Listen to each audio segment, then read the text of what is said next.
विज्ञान भी इलाज भी यही है लर्न एंड क्योर। चलो चले लर्न एंड क्योर की ओर।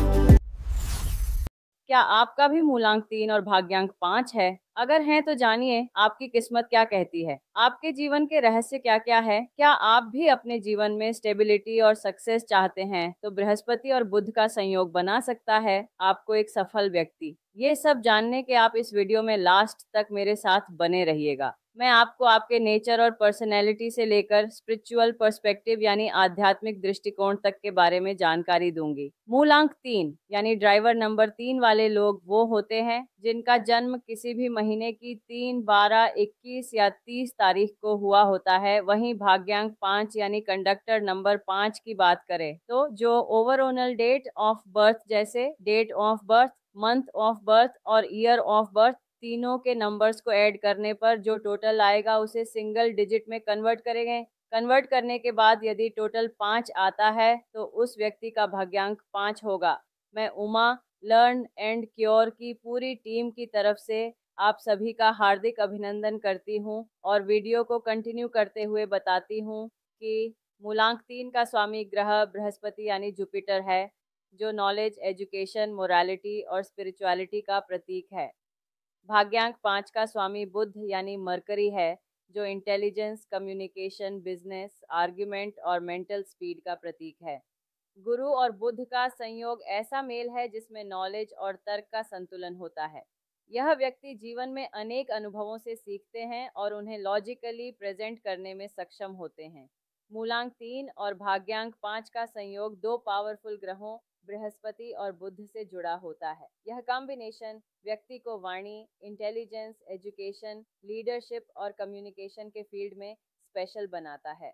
जब मूलांक 3 और भाग्यांक 5 एक साथ हों तब इनका कंबाइंड असर लाइफ के अलग अलग पहलुओं पर कैसा होगा उसकी जानकारी शेयर कर रही हूँ। पहला, स्वभाव यानी नेचर की बात करते हैं तो इस अंक के कॉम्बिनेशन के लोग बहुत इंटेलिजेंट, विचारशील यानी थॉटफुल, तार्किक और टॉकेटिव होते हैं। इन्हें पढ़ना, बोलना, सिखाना और नेतृत्व करना पसंद होता है। बृहस्पति उन्हें नैतिक और आदर्शवादी बनाता है, वहीं बुध उन्हें चतुर, अवसरवादी और प्रैक्टिकल बनाता है। ये लोग सोशल होते हैं लेकिन कभी कभी ज़रूरत से ज़्यादा बोलने और दूसरों को एडवाइस देने की प्रवृत्ति के कारण आलोचना का शिकार भी हो सकते हैं। इन्हें नवीनता पसंद होती है।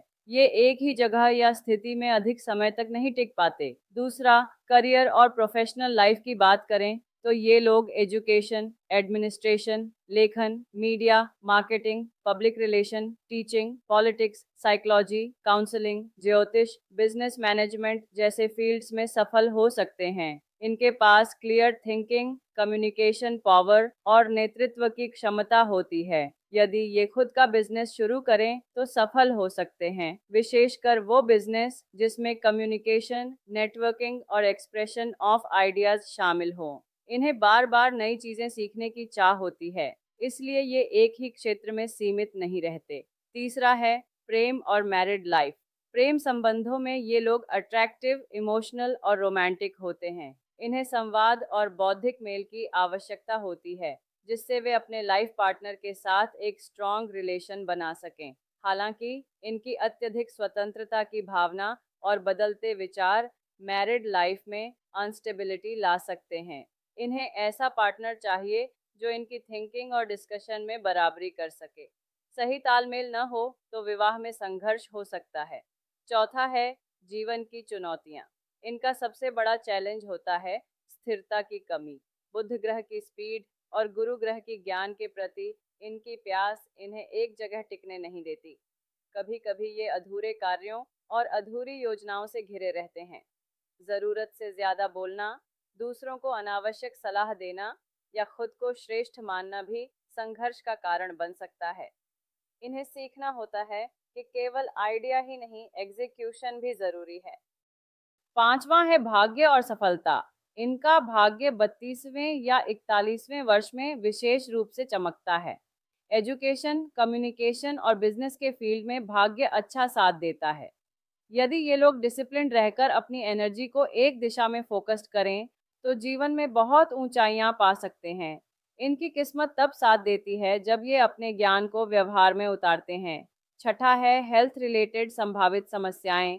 इन लोगों को नर्वस सिस्टम, थायराइड, नींद से जुड़ी समस्या, चिंता, गैस्ट्रिक परेशानी या गले से रिलेटेड रोग हो सकते हैं। मानसिक बेचैनी और अत्यधिक सोच इन्हें थका देती है।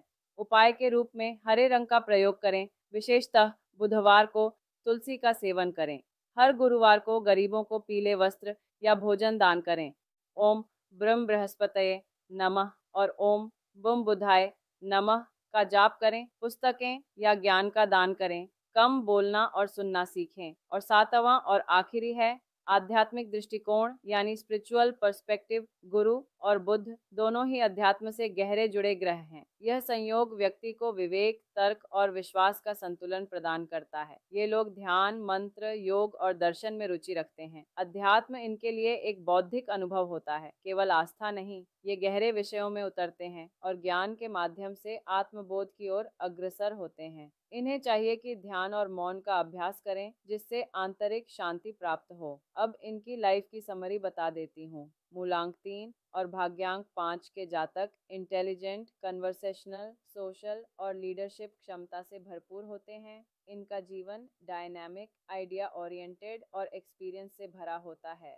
इनके लिए जीवन का उद्देश्य ज्ञान प्राप्त करना, दूसरों को गाइडेंस देना और अपनी बात को प्रभावशाली ढंग से प्रस्तुत करना होता है। यदि ये स्थिरता, डिसिप्लिन और पेशेंस का अभ्यास करें तो जीवन में बड़ी सक्सेस प्राप्त कर सकते हैं। ये जानकारी है उन लोगों की जिनका मूलांक 3 और भाग्यांक 5 है। जिन लोगों ने इससे रिलेट किया है वो अपने कमेंट्स कमेंट बॉक्स में दे सकते हैं और चैनल को सब्सक्राइब ज़रूर करें। धन्यवाद। आपका दिन शुभ हो।